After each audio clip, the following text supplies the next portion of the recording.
welcome all of you to Satsang. And like I said, this Satsang is dedicated to Lila Mata. Myself, I grew up in a traditional Hindu family. My mother, my father were my first gurus. I was blessed with, very early in life, to be a Boy Scout. Every weekend I used to look forward to being with my Scout master. You could say he was my second guru.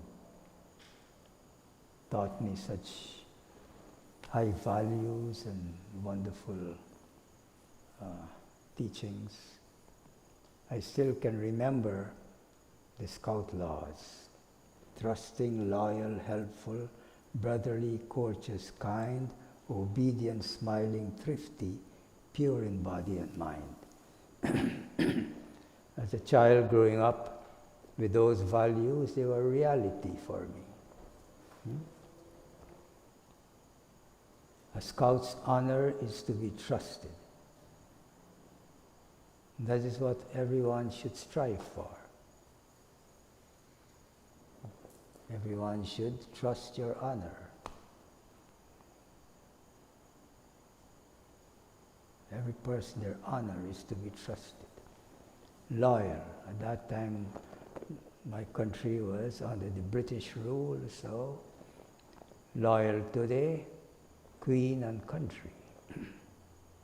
Trusting, loyal, helpful.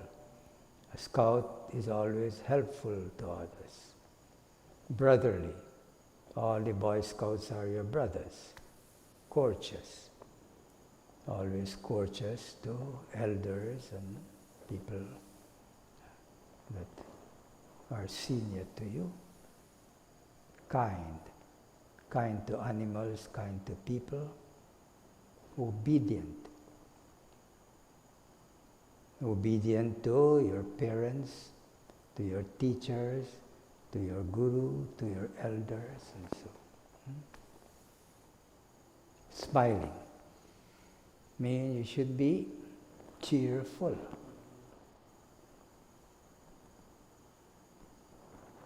To be cheerful, you have to be positive, isn't it? You can't be negative and be cheerful. Smiling. Thrifty. Don't waste. Waste not, want not. Treasure what you have, respect it.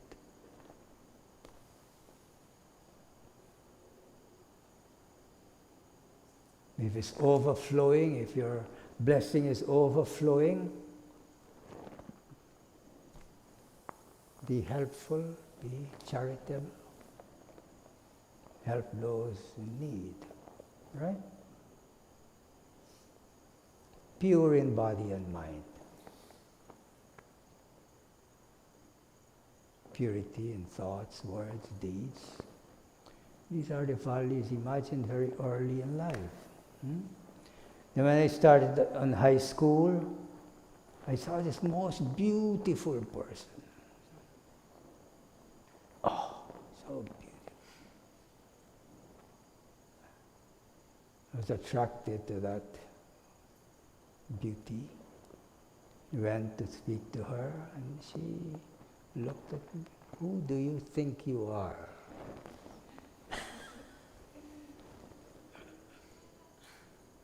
That was the first question. I'm still trying to answer it. Who am I? Huh? The spirit, the soul, the Atma. Yes. But imagine from early in life, someone asks you, who are you? Who do you think you are? And she went speaking to her friends, ignoring me. So that was the first experience that I had of perseverance. Persevere. And it's my nature. If I find something that is beautiful and helpful and good, And I want it, I persevered. And from the moment she spoke to me, I knew, okay, so yeah, all the time together. And she's so cheerful person, all the time, laughing, smiling, laughing. So I was, you could say, she was my third guru.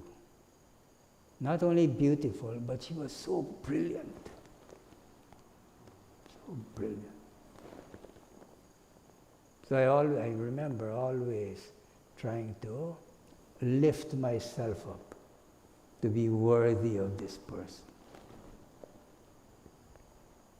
Never ever the thought came in my mind that I should try to pull her down to be comfortable. That's one thing I'm aware of. I always try to. From then on I'm reading, trying to elevate myself. Very few people are blessed like that in this world. So early to have gurus like that. So even my friend, together, from then on until we got married, brought up 4 kids. We went to live in the ashram for 7 years. She was not an obstacle. She was so happy to know that I reached that level where I want to be in that kind of environment. She was right at home. And our 4 kids grew up in the ashram like that, with yogic values. Today they're all established in life.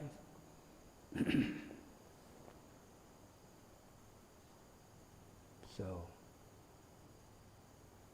then during that time, going to high school, we got introduced to an amazing idea.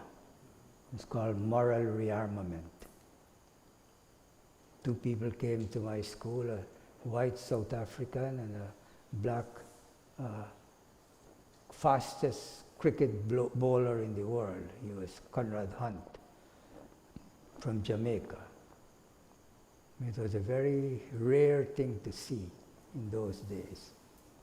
A white man and a black man walking together with such harmony, unity. What they presented to us was so amazing. They said it's time to rearm this world morally and spiritually.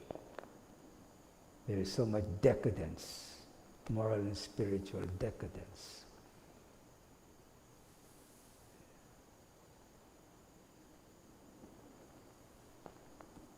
So they presented, they said, whatever religion you belong to, if you live according to the teachings of the religion, you will be living a moral and spiritual life.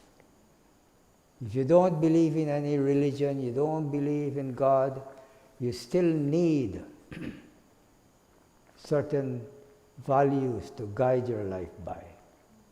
And they gave us 4 absolute principles: absolute honesty, absolute purity, absolute love, absolute unselfishness.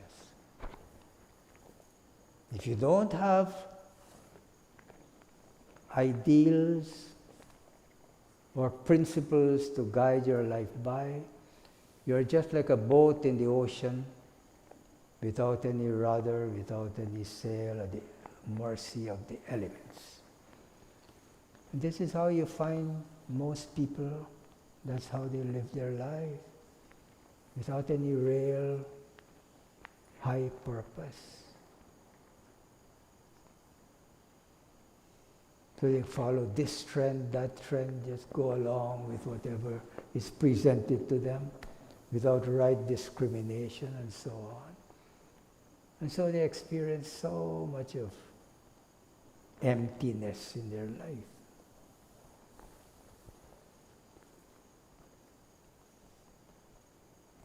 Then we got married. We were actually chosen as delegates from my country to join an international group People, the best from all over the world, they come and they met in New York.